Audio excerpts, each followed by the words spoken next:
오늘은 예수께서 보여주신 길이라는 제목으로 하나님의 말씀 전하도록 하겠습니다. 우리가 지난주에는 주기도문 말씀을 가지고 마태복음 6장 7절부터 9절부터 13절까지 나온 말씀을 가지고 함께 우리가 주기도문을 살펴봤습니다. 그러면서 주기도문은 초기 교회 기도의 중심이자 삶의 중심이었다 하는 이야기를 좀 드렸어요. 초기 교회 성도들은 자신의 개인 기도 시간에도 주기도문을 했고요. 그리고 공동체가 함께 모여서 예배를 할 때도 주기도문을 했습니다. 주기도는 하나님의 높으심과 위대하심을 고백하는 기도예요. 처음부터 하늘에 계신 우리 아버지라는 그런 고백을 하는데, 하늘에 계시다는 건 높으시다라는 것을 의미하는 거예요. 단순히 하늘이라는 위치에 있다라는 것을 이야기하기보다는 하나님의 높으심과 그분이 모든 것 위에 계시고 모든 것 속에 계시다라는 의미를 가지고 있다는 거죠. 하나님을 높이는 기도를 시작해요. 그런데 그 하나님을 부르면서 시작하죠. 그 모든 것 위에 계시고 가장 높으신 하나님이 우리의 아버지 되심을 고백하면서 시작을 합니다. 우리의 아버지라는 의미에는 나만의 아버지가 아니라 우리 예수 그리스도를 믿는 모든 사람, 모든 것을 창조하신 하나님이시라는 그런 고백이 담겨 있어요. 그래서 이 기도는 개인적으로 드리는 기도이기도 하지만 공동체를 위한, 공동체가 드리는 기도였다는 것을 다시 한번 말씀을 드립니다. 그러면서 이 기도를 시작하면서 어떻게 해요? 하나님의 이름이 거룩해 되기를 원하고 하나님의 나라가 임하기를 원하는 그런 기도를 통해서 온전히 하나님을 높이고 하나님께서 우리를 다스려 주시기를 원하는 기도를 합니다. 우리가 일용할 양식을 위해서 기도할 때도 어때요? 그 모든 것이 하나님으로부터 내게 채워진다라는 믿음의 고백이죠. 하나님께서 채우시는 것으로 살기 원합니다. 그것에 만족하기를 원합니다. 그 하나님 안에서 살아가기를 원합니다 하면서 용서하기를 원하고, 또 용서받기를 원하고, 또 시험에 들지 않기를 원하고, 또 악에 빠지지 않기를 원합니다. 왜 그러죠? 내 힘으로는 그것을 할 수 없다는 것을 인정하는 거예요. 나는 시험에 빠질 수밖에 없는 존재이고 악에서 벗어날 수 없는 존재라는 것을 인정하는 거죠. 그 하나님께서만이 나를 구원하실 수 있는 하나님이시고 오늘 나의 삶을 이끄실 수 있는 분이시고 채우실 수 있는 분이라는 것을 고백하는 거예요. 그러면서 어떻게 끝내요? 모든 것이 다 하나님의 것이라고, 모든 영광과 찬송과 존귀와 이 세상에 있는 모든 것이 아버지의 것입니다 라는 그런 고백으로 맞춰지게 됩니다. 그러면서 뭐로 끝나죠? 아멘. 네, 그렇게 되기를 원하고 그렇게 될 것을 믿습니다 라는 그런 기도로 끝납니다. 지난주에도 말씀드렸던 것처럼 이 기도는 단순히 내가 이렇게 기도했어로 끝나는 것이 아니라, 기도라는 건 뭐죠? 하나님, 내가 이렇게 살기 원한다는 그 고백이 있는 거예요. 주님의 이름을 거룩히 하는 삶, 주님께 기도한 이것이 내 삶 속에 이루어질 것을 믿고 오늘을 살아가는 삶, 그것을 통해서 초기교회 성도들이 이 주기도문으로 기도하며 그렇게 살기를 또 힘썼다는 것을 말씀드렸었습니다. 그래서 좀 권면드리는 것은 여러분들이 교회에서 예배드리는 시간뿐만 아니라 여러분들이 가정에서도 기도하실 때 주기도문으로 기도하시면 좋을 것 같아요. 지난번에도 말씀드린 것처럼 이것이 공동체 기도라는 것은 나 자신만을 위한 기도가 아니라 이 기도를 할 때 우리 교회뿐만 아니라 그리스도 예수 안에 속해 있는 사람들이 이렇게 되기를 원하는 그런 기도이기 때문에, 보통 우리는 기도하면 어떻게 되죠? 나 자신, 내 걱정, 내 염려, 내 것만을 기도하다 끝날 때가 많거든요. 그런데 이 기도를 드릴 때 하나님 나라와 하나님의 의를 위해서 기도하는 시간을 갖게 되기 때문에 여러분들이 기도의 의미를 생각하시면서 각자의 삶의 자리에서도 기도하시면 좋을 것 같아요. 오늘 이제 본문으로 좀 돌아가서 말씀을 좀 전하려고 하는데, 오늘 본문을 보기 바로 앞부분에 혹시 설교했던 내용이 기억나시나요? 기억이 안 나야 당연하겠죠. 벌써 3주 전에 했던 설교이기 때문에 사실은 기억이 안 나는 게 너무 당연한데요. 마태복음 4장 바로 앞에 마태복음 3장 뒷부분은 예수님께서 세례 요한에게 세례를 받으신 그런 사건입니다. 예수님께서 갈릴리에서부터 이 요단강이 있는 곳까지 내려오셔요. 그래서 지난번에도 말씀드렸지만 이것은 단순히 내려왔다는 표현은 지리적으로만 내려온 것이 아니라 예수님께서 낮아지시는 것을 의미하고 있다. 어디까지 낮아지시느냐? 죄의 자리까지 내려오셨다. 우리가 죄를 지은 그 자리까지, 그 죄를 짊어지시는 자리까지 오셔서 세례를 받으실 필요가 없으신 분이지만, 그래서 세례 요한도 주님, 제가 어떻게 주님께 세례를 드릴 수 있습니까? 저는 당신의 신을 들지도 못하고 신을 맬 수도 없는 그런 사람인데 어떻게 제가 당신께 세례를 드릴 수 있습니까? 라고 얘기했을 때 예수님께서 뭐라고 말씀하세요? 모든 의를 이루기 위해서 내가 세례를 받아야 되고 네가 세례를 줘야 된다 라고 말씀하시면서 죄가 없으신 분이시지만 우리를 위해서 죄를 담당하실 것을 보여주시는 표로서 세례를 받으시는 장면이 나옵니다. 예수님께서 세례를 받으시고 물 위로 올라오실 때 어떤 장면이 펼쳐지냐면 성령이 하늘이 열리고 성령이 비둘기같이 예수님께 임하고 하나님의 음성이 들립니다. 내 사랑하는 자, 내가 기뻐하는 자다 하는 하나님께서 예수 그리스도를 이 땅에 구원자로 보내주셨다. 우리의 모든 죄를 짊어지실 분으로 보내셨다라는 그 확증의 소리를 들려주시는 것으로 이 앞부분의 내용이 끝나는 것을 볼 수가 있습니다. 그렇게 이제 어떻게 보면 공생애를 시작하시는 예수님께서 가장 먼저 이끌려 가신 곳이 어딘가? 오늘 성경 말씀에서는 성령님께서 예수님을 광야로 이끌어 주셨다라고 이렇게 기록하고 있습니다. 우리가 생각할 때 이제 광야 그러면 황량한 곳, 아무것도 없는 곳, 외로운 곳, 쓸쓸한 곳, 무엇인가가 주어지지 않는 그런 곳이라고 생각을 하는데요. 성경에서 잘 보면 광야가 하나님과 함께하는 것이고 하나님의 은혜를 누리는 것이고 하나님을 만나는 것이고 하나님과 교제하는 곳임을 알 수가 있습니다. 그러니까 우리의 인생에 어떻게 보면 광야와 같은 시간이 있을 때가 있어요. 그럼 우리는 하나님이 나와 함께 하시지 않는가? 나를 고난의 장소에 두셨는가? 하는 생각이 들 수도 있지만 사실 그곳이 가장 하나님의 은혜가 충만한 곳이고 하나님께서 먹이시는 곳이고 하나님께서 세상의 것이 아닌 하나님의 것으로 채우시는 곳임을 성경은 우리에게 말씀하고 있어요. 어쨌든 성령께서 예수님을 광야로 이끄셨는데 성경은 그 목적이 마귀에게 시험을 받게 하기 위한 것이다 이렇게 기록하고 있습니다.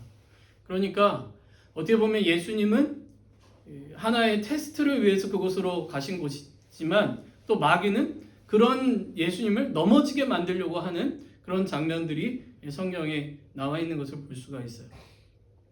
성령께서는 예수님을 시험의 자리로 이끄셨고 마귀는 예수님을 유혹하려 했다 하는 사실을 볼 수 있는 구절이죠.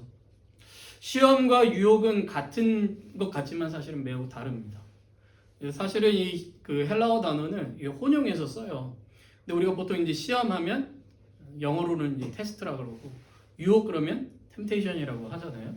그런데 어떻게 보면 그 유혹의 자리가 나를 테스트하는 자리가 될 수도 있는 것이고 나를 테스트하는 자리가 또 나를 유혹하는 자리가 될 수가 있는 것이죠.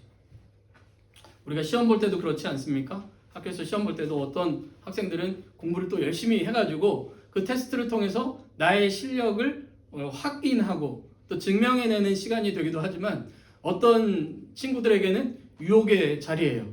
어떻게든 높은 성적을 얻기 위해서 잘못된 방법을 쓰기도 하죠. 제가 고등학교 때도 보면 그런 친구들이 있었던 것 같아요.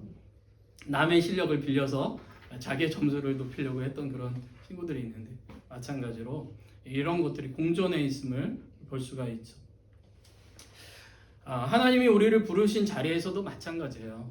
우리가 신앙생활을 열심히 한다고 시험이 없고 유혹이 없는 게 아닙니다. 우리가 성령 충만하다고 시험이 없고 유혹이 없는 것이 아니에요. 그래서 아까 우리가 주기도문에서도 봤던 것처럼 시험에 들게 하지 마옵소서라는 것은 시험이 없게 해주세요라는 기도가 아니라 시험 가운데 넘어지지 않도록 그것에 빠져들지 않게 해달라는 그런 기도라는 것을 여러분들이 기억하셨으면 좋겠고 우리의 삶 속에는 언제든지 이런 유혹이 따른다는 것을 기억하셨으면 좋겠어요. 사실 다 여러분들이 삶 속에서 느끼실 거라고 생각해요. 열심히 주님을 믿으려고 하는데 열심히 하려고 할수록 유혹이 더 크게 보이고 강조되는 그런 일들이 또 보일 때가 있다는 것을 아마 느끼실 겁니다. 어쨌든 예수님께서는 성령이 이끄시고 간 그 광야에서 40일간을 금식을 하십니다. 금식했다는 것은 단순히 이제 굶었다는 의미는 아니죠. 그렇죠? 금식했다는 의미는 하나님과의 온전한 관계를 갖는 시간들을 의미합니다. 혹시 이제 출애굽기라는 성경을 아시는지 모르겠지만, 이제 아시는 분들도 있고, 이제 교회를 오래 다니시지 않은 분들은 잘 모르시는 분들도 있겠지만, 이스라엘 백성이 이제 어떻게 보면 야곱의 자녀들이 야곱과 함께 이집트라는 땅에 가서 430년 동안을 있었는데, 처음에는 요셉이라는 사람이 총리로 있었기 때문에 잘 살았지만, 그 이후에 왕권이 바뀌고 세대가 흘러가면서 이 요셉의 때를 잇고 이 사람들을 노예로 삼습니다. 그런데 그 노예로 삼은 그 시절 속에 하나님께서는 그 사람들을 생육하고 번성할 수 있도록 해주세요.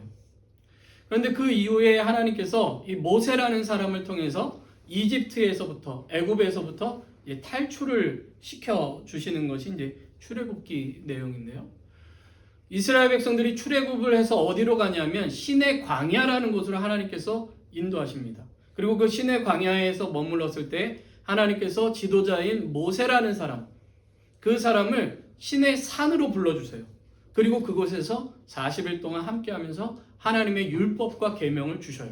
마치 그것처럼 예수님께서는 이 광야 40일 동안 하나님과 함께 교제하는 시간들을 가지셨음을 성경에서 뭐 설명하지는 않지만 그랬음을 우리가 추측할 수가 있습니다. 그리고 40일간의 금식이 끝났을 때 예수님께서 성경에는 몹시 굶주렸다, 줄이셨다 이렇게 표현하고 있습니다. 실제로 40일 동안을 금식한다면 힘이 하나도 없겠죠. 저희 아내가 내일 이제 내시경을 해요. 대장 내시경을 하는데 여러분들도 이제 내시경 해보시면 알지만 그 거친 거 먹으면 안 되고 그 전에 이제 먹는 거 좀 조심해야 되고 하지 않습니까? 그러니까 이 사람도 이제 그러니까 그제부터 이제 흰죽만 먹고 이제 뭐 그런 것만 먹으면서 이제 대충 잘 안 먹고 있어요. 근데 아까 통화를 하는데 여보 너무 배고파요 그런 거예요. 그래서 아유 배고프겠다, 힘도 없는데 힘내 그러고 이제 말하는데, 저도 이제 가끔 한국에 있을 때나 또 미국에 와서도 중요한 기도를 할 때 이제 금식하며 기도할 때가 있습니다. 어떨 때는 이제 3일을 할 때도 있고 어떨 때는 또 일주일을 할 때도 있는데, 처음에 며칠은요 먹는 거밖에 묵상이 안 돼요. 하나님과 온전한 관계를 못 맺고 배고프다 하는 생각과 금식 끝나면 뭐 먹을까 하는 그런 생각으로만 계속 들어가요. 굉장히 배고파요. 근데 이제 어느 시점 지나가면 배고픔도 좀 잊어가고 기도하는데 좀 집중하고 말씀 보는데 집중이 되지만 사실 그게 쉽지는 않고 또 끝나고 나서도 몸이 좀 지치는 건 사실이에요.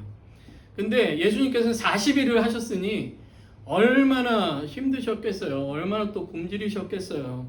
그런데 바로 그때 마귀가 시험하는 자가 예수님을 찾아옵니다. 이 마귀는 첫 번째로 이제 세 가지 유혹을 하는데요. 첫 번째 유혹이 뭐냐면 하나님의 아들이라면 네가 하나님의 아들로서 돌들에게 명해서 떡덩이가 되게 해라 라고 이제 유혹을 합니다. 배고픈 사람에게 가장 필요한 게 뭐죠? 먹는 거예요. 그러니까 그 먹는 것으로 유혹을 합니다.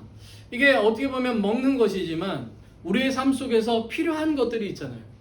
그것이 뭐 돈이 될 수도 있고 건강이 될 수도 있고 뭐 여러 가지 우리의 삶에 결핍되어 채우고 싶은 것들이 있단 말이죠. 사람들마다 다 다르게. 그게 정서적인 것일 수도 있지만 어쨌든 그런 것들이 있을 때 마귀는 어떻게 이야기를 하냐면 네가 할 수 있는 수단과 방법을 가리지 말라고 유혹을 한다는 거예요. 네가 채우고 싶은 게 있으면 그것이 돌이 됐든 뭐가 됐든 그걸로 먹어라. 네가 필요한 것을 만들어 먹어라 라고 유혹을 한다는 거죠. 두 번째 유혹은 예수님을 성전 꼭대기에 세운 다음에 네가 하나님의 아들이라면 뛰어내려라 라고 이야기를 해요. 그런데 이 말씀은요, 시편 91편 11절에 있는 말씀을 인용한 거예요. 그러니까 마귀가요, 막 무섭게 으아 해 뭐 이렇게 하는 게 아니라 우리가 좋아하는 것 또는 하나님의 말씀을 가지고도 유혹을 한다는 거예요. 하나님의 말씀으로도 유혹이 된다는 거죠. 어떻게 이야기하냐면 네가 뛰어내려. 그러면 하나님께서 천사를 보내서 너의 모든 것이 상하지 않도록 너를 이렇게 붙잡아 줄 거야. 그러면 사람들이 네가 야 진짜 하나님의 아들이구나 라고 인정하게 될 거야. 그러니까 한번 해봐 라고 이야기를 하는 거죠. 마귀는 예수님께 사람들에게 인정받고 높임을 받을 것으로 유혹을 합니다. 여러분 우리도요 살다 보면 아닌 것 같아도 사람들에게 인정받으려고 하는 욕구가 끊임없이 있어요. 칭찬받으려는 욕구, 인정받으려는 욕구. 야, 저 사람 정말 대단하다. 그것이 어떤 모습으로든 인정받으려는 욕구들이 있어요. 혹시 착한 사람 증후군이라는 얘기 들어보셨나요? 착한 사람인 것처럼 보이려고 굉장히 노력하는 사람들이 있어요. 그것이 이제 부모님에게든 다른 사람에게든 나 이 정도로 착해, 나 이 정도로 괜찮은 사람이야 하는 것을 하려고 노력해요. 그러다 보니까 늘 사람들이 나를 어떻게 생각할까를 신경 쓰면서 행동을 하는 거죠. 그래서 다른 사람들이 인정해주면 자존감이 올라가지만 다른 사람들이 나를 인정해주지 않거나 바라봐주지 않으면 자존감이 굉장히 떨어지고 그런 사람들이 있습니다. 인기라고도 이야기를 할 수 있겠지만 어쨌든 사람들에게 인정받으려는 그런 욕구들, 그런 것으로 마귀는 우리에게 유혹을 한다는 거죠. 자, 세 번째 유혹은 지극히 높은 산으로 예수님을 데리고 가서 천하만국과 그 영광을 보여준 후에 자신에게 절하면 아무 대가 없이 그것들을 다 주겠다고 유혹을 합니다. 마귀는 희생과 노력 없이 결과를 얻을 수 있는 길을 보여줘요. 노력하지 않아도 돼. 십자가의 길 가지 않아도 돼. 라고 이야기를 해요. 그러면서 마치 자신이 다 줄 수 있는 것처럼 이야기를 합니다. 악에게 굴복하더라도 어려운 길 대신 쉬운 길을 택하라고 유혹을 합니다. 여러분 어떤 이들은 마귀가 유혹하는 것이 돈, 명예, 권력 이렇게 이야기를 하기도 합니다. 또 어떤 분들은 인간 생활에 필요한 모든 영역을 가지고 유혹을 했다라고도 이야기를 합니다. 어떻게 보면 맞는 이야기죠. 마귀는 우리의 삶에 필요한 것, 당장 필요한 것, 내가 욕심내는 것, 내가 관심 있는 것으로 유혹을 해요. 혹시 낚시하세요? 저는 낚시를 못해요. 근데 낚시하는 분을 쫓아가 본 적은 있어요. 그런데 그분들을 보면 이 생선들을 잡을 때 아무 미끼나 던지지 않아요.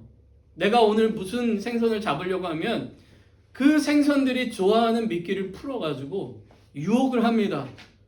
살살살살 흔들면서 뭐 지렁이를 하든 새우를 끼든 생선 중에 한 마리를 잡아가지고 살을 뜯어내서 잡아서 넣든 이 바늘에다가 딱 꼬은 다음에 걔네들이 좋아하는 것으로 유혹을 해요. 살살살 흔들면. 그럼 걔네들이 그걸 쫓아와서 확 물죠. 마귀의 유혹이 그렇다는 거예요. 우리가 관심 갖고 즐겨하는 것으로 유혹을 하고 우리가 필요하다라고 느끼는 것으로 우리를 유혹해요. 그런데 그 유혹들의 내용들이 다 뭐냐? 하나님과 상관없이 살도록 만드는 유혹들이라는 거죠. 하나님을 떠나도록 만드는 유혹들, 하나님께 순종하지 못하도록 만드는 유혹들, 하나님과의 관계를 끊도록 만드는 유혹들이에요. 기도하지 않아도 얻어지는 것들, 내가 하나님의 말씀대로 살지 않아도 얻어질 수 있도록 그런 것으로 우리를 유혹한다는 거죠. 오늘 하루를 하나님을 의지하지 않게 살도록 그렇게 우리를 유혹한다는 거예요. 마귀가 아담과 하와를 유혹할 때도 마찬가지였어요. 그들은 사실 충분한 것, 모든 것을 다 누리고 있었거든요. 근데 한 가지 그들이 궁금한 게 있었어요. 저 동산 중앙에 있는 선악을 알게 하는 나무의 열매를 먹으면 어떻게 될까? 그걸 가지고 유혹하는 거예요. 야, 먹어봐. 먹으면 죽지 않아. 먹으면 하나님처럼 지혜롭게 될 거예요. 하나님으로 만족하는 게 아니라 하나님처럼 지혜로워지려고 그것을 먹습니다. 하나님께서 지금 내게 주신 것으로 만족하고 하나님께서 내게 말씀하시는 것으로 살아가고 그 하나님께서 주신 것으로 내가 산다는 그 분명한 생각을 갖고 있었다면 그 유혹은 아무것도 아니었을 거예요. 이미 내게 충분하기 때문에. 그런데 그렇게 하지 않았다는 거죠. 마귀 유혹의 핵심은 우리가 가지고 싶어하는 것을 얻기 위하여 하나님을 벗어나고 멀어지게 만든다는 거예요. 그렇다면 마귀의 유혹을 물리치신 그 예수님은 어떻게 그 유혹을 물리치셨는가? 예수님께서 보여주신 길이 오늘 성경에 기록되어 있습니다. 그것은 바로 하나님을 의지하는 것, 하나님의 말씀을 기억하고 그 말씀을 붙잡는 것, 하나님의 말씀에 순종하는 거예요. 마귀가 굶주린 예수님을 먹을 것으로 유혹했을 때 예수님께서는 인간에게 먹을 것, 물질, 돈이 필요한 것이 사실이지만 진정 우리의 삶에 필요한 것은 하나님의 입으로부터 나오는 말씀이라고 선언하십니다. 하나님의 말씀이 우리의 생명의 양식이라는 거예요. 이 세상의 것이 필요 없다는 게 아니라 그것만으로 우리가 살아가는 것이 아니라 오히려 하나님의 말씀이 우리의 삶에 참된 양식이라고 말씀하고 있는 거죠. 그리고 후에 예수님께서는 뭐라고 말씀하세요? 내가 하늘에서부터 온 생명의 떡이고 참된 양식이고 참된 음료라고 주님께서 말씀하세요. 그러니까 우리의 삶에 가장 필요한 것, 바라봐야 할 것, 의지해야 될 것이 바로 예수 그리스도시고 하나님의 말씀이라는 것을 우리에게 말씀하고 있습니다. 시편 1편을 제가 자주 말씀을 드리는데 굉장히 중요한 말씀이기 때문에 그래요. 시편 1편은 복 있는 사람은 어떤 사람인가 라고 이야기를 합니다. 하나님의 말씀을 즐거워하여 그 말씀을 주야로 묵상하는 자다. 그런 사람은 악인의 꾀를 따르지 않고 죄인의 길에 서지 않고 오만한 자리에 앉지 않는다.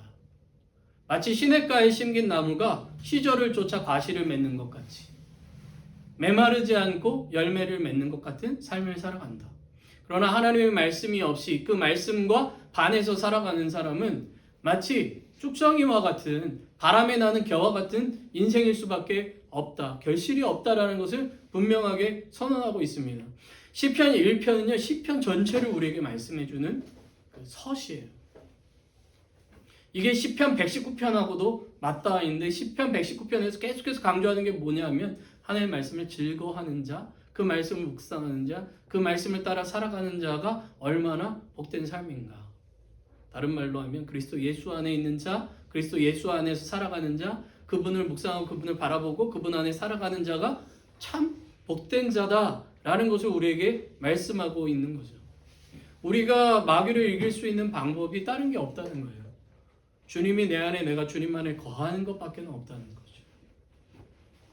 그래서 야고보서에서도 계속해서 우리에게 얘기하는 것이 뭐냐면 시험이 있을 때, 유혹이 있을 때 주님을 가까이 하라는 거죠.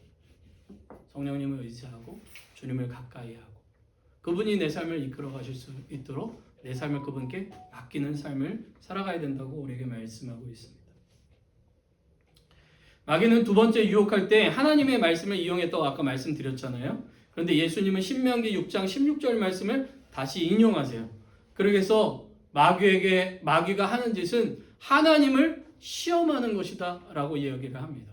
여러분 우리가요 신앙생활을 할 때도 하나님을 시험하는 분들이 계셔요. 하나님의 말씀을 가지고 끊임없이 하나님을 시험해요. 그런데 그것이 옳지 않다라는 것을 이야기하는 거죠. 성경 말씀도 내가 원하는 것만 빼가지고 내가 듣기 좋아하는 것만 빼서 하시는 분들이 있어요. 그것은 하나님의 뜻을 따르는 게 아니죠. 마치 부적처럼 사용하시는 분들도 계십니다. 그래서 하나님께서 순종하라 또는 죄에 대해서 지적하는 그런 말씀에 대해서는 굉장히 거부감을 갖고 멀리하면서 뭔가 이렇게 형통하다. 형통하다는 것도 우리가 좀 잘 생각해야 되는데 성경에서 형통하는 것은 마냥 잘 되는 걸 얘기하는 게 아니고요. 하나님의 뜻이 내 삶 속에서 이루어지는 것을 형통하다 그래요. 그래서 요셉이요. 종으로 갔는데도 형통해요. 요셉이 감옥에 갔는데도 형통하다고 표현해요. 우리가 보기에는 종이 됐는데 종으로 팔려갔는데 어떻게 그게 형통이야? 감옥에 가서 잘 되는 게 무슨 형통이야? 감옥에 안 가는 게 형통이지 라고 생각할 수 있거든요. 근데 성경은 하나님께서 요셉과 함께 하심으로 그가 형통했다 그래요. 하나님이 우리의 삶 속에 함께 하셔서 내 삶을 만들어 가시는 것, 그걸 성경에서는 형통이라고 그러는데, 우리는 그냥 세상에서 좀 다른 사람보다 잘 먹고 잘 살고 더 많은 것 같고 인정받고 뭔가 내가 할 수 있는 것을 누리는 것을 형통이라고 생각하는데 그렇지 않다는 거죠. 어쨌든 성경은 우리에게 분명하게 말씀하고 있는 거예요. 하나님의 말씀을 가지고 하나님을 시험하거나 또는 그것으로 나를 증명해내려고 하는 그런 모든 것들이 잘못되어 있다. 하나님의 말씀은 하나님을 인정하고 하나님께 순종하는 것에 있다라는 것을 분명하게 말씀하고 있습니다. 그렇기 때문에 예수님은 하나님의 말씀을 순종하셨고 그 말씀을 따랐고 그 말씀을 믿었다라는 것을 우리에게 보여주는 거죠. 마귀는 세 번째 유혹을 할 때 자신에게 절하라고 했어요. 자신에게 절하면 원하는 것을 주겠다 이렇게 유혹을 했죠. 이 내용을 모티브로 한 문학 작품들이 엄청 많아요. 우리가 잘 아는 이렇게 파우스트라는 그런 작품들, 그런 것들도 그렇지만 요즘은 영화나 드라마 이런 데도 보면 그런 장면 많이 나오지 않습니까? 내가 악마와 딜을 해서 내 영혼을 팔아서라도 내가 원하는 것을 얻으려고 하는, 그런데 그것이 얼마나 처참한가를 보여주죠. 여러분 인어공주 아시죠? 애들이 좋아하는 인어공주. 인어공주에서도 어떤 장면 나와요? 두 다리를 얻기 위해서 목소리를 팔아가지고 다리를 얻었지만 결국엔 물거품이 되는 그런 장면들이 이제 인어공주에 나오지 않습니까? 이런 내용들을 보여줘요. 그러니까 마귀는 계속해서 이런 것들을 가지고 우리에게 유혹을 합니다.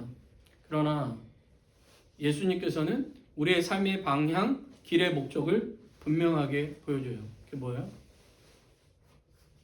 하나님께만 경배해야 하고 하나님만이 경배받으실 분이라는 것을 말씀하고 있습니다. 우리 교회 주보 맨 앞에 보면 우리 교회 표 같은 게 나오죠. 그렇죠? 하나님께 영광, 오직 하나님께만 영광이라는 표현이 나와 있지 않습니까? 그렇죠? 안 나와 있나요? 네, 오직 하나님의 영광을 위하여 이렇게 나와 있지 않습니까? 맞아요. 예수님께서는 이걸 보여주시는 거예요. 세 번째 유혹이 왔을 때 오직 영광을 받으실 분은 하나님밖에 없다. 모든 것이 하나님의 것이다 라는 것을 말씀하고 있어요. 그렇게 예수님께서는 모든 시험 처음부터 끝까지 하나님을 바라보고 내가 원하는 것을 얻기 위해서가 아니라 하나님의 뜻이 이루어지기 위하여 하나님께 순복하는 것을 볼 수가 있습니다. 아담과 하와가 이곳에서 실패했죠. 그리고 이 세상의 죄들이 다 이러한 것들로 인해서 나타남을 우리에게 말씀하고 있습니다. 예수님은 하나님의 뜻을 이루기 위해서 자신의 창조 세계로 내려오셨어요. 창조하신 그분이 창조된 피조물이 되셨어요. 죄의 자리까지 낮아지셨어요. 넓은 길이 아니라 좁은 길로 가셨어요. 그리고 십자가의 길을 가기로 작정하시고 십자가의 길로 향하십니다.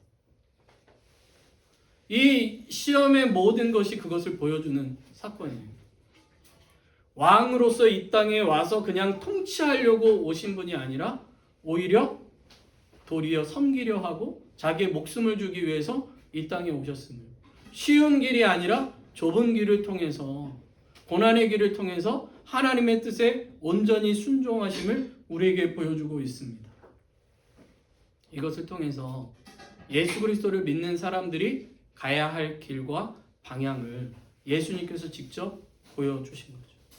우리가 시험 받을 때 어떤 길로 가야 되는가, 어떤 방법으로 이것을 극복할 수 있는가를 예수님께서 직접 우리에게 보여주셨어요. 사도 바울은 고린도전서 10장 31절을 통해서 예수님께서 우리에게 보여주신 삶의 길을 한 문장으로 표현하고 있어요. 그리고 우리도 그렇게 살아야 된다고 이야기하고 있습니다.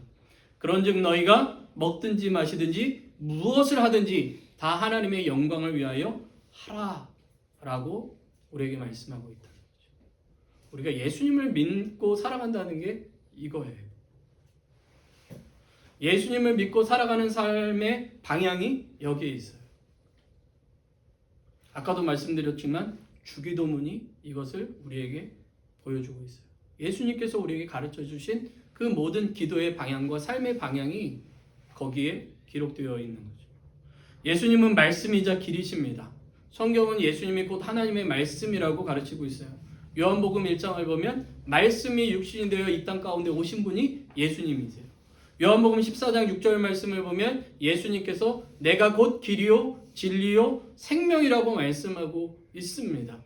그리스도가 내 안에 거하시고 내가 그리스도 안에 거하고 그 그리스도께서 내 삶을 이끌어 가실 때 비로소 우리는 생명의 삶을 생명의 사람으로 살아갈 수 있음을 말씀하고 있습니다. 그래서 히브리서 기자는요 12장 2절에 이렇게 말씀하고 있어요. 믿음의 주요 또한 온전케 하시는 이인 예수님을 바라보자. 여러분 성령님께서 우리 안에 행하시는 일이 뭔지 아시죠? 성령님께서 우리 가운데 행하시는 일은 예수 그리스도와 연합하게 하시고 예수 그리스도를 믿게 하시는 것이고 예수 그리스도의 죽음이 나의 죽음이 되게 하시고 예수 그리스도의 생명이 나의 생명이 되게 하시는 일이에요. 성령님은 진리의 영이세요. 그래서 진리를 계속 생각나게 하시는 영이세요. 예수님을 생각나게 하시고 예수님의 말씀을 생각나게 하시고 예수님이 보여주신 길을 생각나게 하시고 우리를 그 길로 이끄시는 분이 성령 하나님이세요. 우리가 성령 충만하다는 게 그래서 그거예요. 예수님을 바라보고 예수님을 의지하고 예수님을 따를 수 있도록 그 예수 그리스도의 생명이 우리의 삶에 열매 맺힐 수 있도록 하시는 분이 성령 하나님이십니다. 성령님께서는 우리 가운데 예수님을 조명해 주시고 주님을 따를 수 있도록 도와주세요. 그래서 성경을 보니까 이렇게 말씀하고 있어요. 성령께서는 우리 안에 우리가 기도할 수 없을 때도 우리를 위해서 탄식하시고 우리를 위해서 중보하신다 말씀하고 있습니다. 하나님을 아바 아버지로 부르게 하시고 그 아버지의 은혜를 누리며 살아갈 수 있게 해주신다는 거죠. 그렇기 때문에 우리는 매일마다 성령님의 인도하심을 따라 살기를 기도하셔야 돼요. 주님의 말씀이 내 안에서 역사하시기를 오늘도. 그래서 예수님께서 가신 길을 보고 오늘도 그 주님과 함께 걸어갈 수 있도록. 아까 우리가 찬양했잖아요. 내가 매일 기쁘게 순례의 길을 행함은 주의 팔이 나를 안보하며. 성령이 계시네. 할렐루야 함께 하시네. 주님께서는 언제나 우리와 함께 하세요. 그 함께 하시는 주님의 귀 기울이시고 그 주님을 바라보시고 그 손을 붙잡으시고 그 주님과 함께 오늘도 살아가는 삶을 살아가야 되는 거예요. 그럴 때 비로소 우리는 마귀의 유혹을 이기는 수 있는 거죠. 내 힘으로 이기는 게 아니에요. 주님이 이기셨기에 그 주님 안에 거하고 그 주님을 붙잡고 오늘 하루를 살아가는 거죠. 마지막으로 한 가지 성경에 나와 있는 예를 가지고 말씀을 좀 마치려고 하는데요. 역대기라는 성경이 있는데 그 역대기 하에 보면 20장이 이런 장면이 나옵니다. 여호사밧이라는 왕이 유다라는 나라를 다스리고 있을 때, 그러니까 유다의 여호사밧이라는 왕이 통치하고 있던 때에 모압과 암몬 그리고 마온이라는 족속의 사람들이 쳐들어와요. 그런데 유다 사람들과 비교하면 그 사람들이 월등하게 많기도 하고 강했기 때문에 이길 수가 없었습니다. 여호사밧 왕이 너무 두려웠어요. 그래서 이 사람이 한 게 뭐냐면 하나님 앞에 나가 기도하는 것밖에 없었어요. 하나님 앞에 나가 기도하면서 백성들에게는 금식하라고, 나는 기도할 테니 여러분들은 금식하라고 이게 공포를 합니다. 그리고 다시 백성들을 다 모아요. 그리고 다시 함께 하나님 앞에 기도하는데 하나님께서 어떤 한 사람에게 성령으로 말씀을 해주세요. 이 전쟁은 너희에게 속한 것이 아니라 나에게 속한 것이다. 하나님께 속한 것이다. 그러니까 너희들은 내일 전쟁터에 나가서 하나님이 싸우시는 것을 봐라 하는 그 음성을 듣게 됩니다. 그것을 듣고 이 사람들이 어떻게 했냐면 왕이 그러면 우리는 뭘 해야 될까? 백성들하고 함께 상의를 해요. 그래서 노래하는 자들을 택하여 세우고 그 사람들에게 거룩한 옷을 입혀요. 그리고 전쟁하는 곳 맨 앞에 세워놓고 뭘 하냐 하면 여호와를 찬양해요. 여호와께 감사라 그는 선하시며 그 인자하심이 영원함이로다 찬양해요.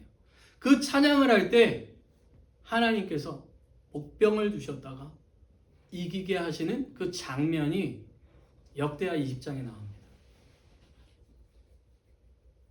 어떻게 보면 그 사람들에겐 큰 시험이고 큰 어려움입니다. 그때 자기의 연약함을 인정해요. 그리고 어떻게 해요? 하나님께 나아가요. 하나님을 의지합니다. 하나님을 바라봅니다. 거기에서 아주 유명한 고백을 이 여호사밧 왕이 해요. 하나님, 저는 아무것도 할 수 없고 아무것도 할 능력이 없습니다. 주만 바라보나이다 하는 그 장면이 여기서 나와요. 우리의 삶도 마찬가지입니다. 내 힘으로 마귀와 싸우는 게 아니에요. 영적 전투는 내 힘으로 싸우는 게 아니에요. 승리하시는 주님 안에 거하는 것이고 주님을 붙잡는 것이고 주님 안에 살아가는 거예요. 그때 우리 속에서 역사하시는 주님께서 우리로 그 시험 가운데 건지시고 악에서부터 구해 주시는 거예요. 그것을 오늘 예수님께서 우리에게 보여주셨습니다. 여러분, 그리스도인으로 산다는 것은 시험 없는 인생이 아니에요. 여러 가지 유혹과 시험이 옵니다. 그러나 그 시험 있는 인생 속에서 우리가 온전히 살아갈 수 있는 것은 예수님을 바라보고 예수님을 의지하고 그 말씀 안에서 살아가는 거예요. 그렇기 때문에 매일 하루를 시작하면서 기도하십시오. 하나님, 오늘도 주님을 의지합니다. 주님 바라봅니다. 여러 가지 유혹과 시험이 있을 텐데 그 시험을 이길 힘이 내게는 없습니다. 주님을 바라보고 주님 말씀으로 살아갈 수 있도록 오늘도 나를 이끄시고 붙드시고 유혹이 올 때마다 주의 말씀이 생각나게 하시고 그 말씀으로 살아가 하나님께 영광 돌리는 오늘 하루가 되게 하옵소서 라고 기도하셨으면 좋겠고, 하루를 마무리하실 때도 주님, 오늘 하루 제가 어떻게 살았나요? 오늘을 저의 삶 속에 성령님 함께 하시고 평안한 잠을 자게 하시고 또 하루를 하나님과 함께 동행하는 하루로 마무리하고 시작할 수 있도록 도와주십시오. 이렇게 주님을 바라보며 하루를 시작하고 하루를 마무리하실 수 있는 여러분들이 되시기를 주님의 이름으로 축원합니다.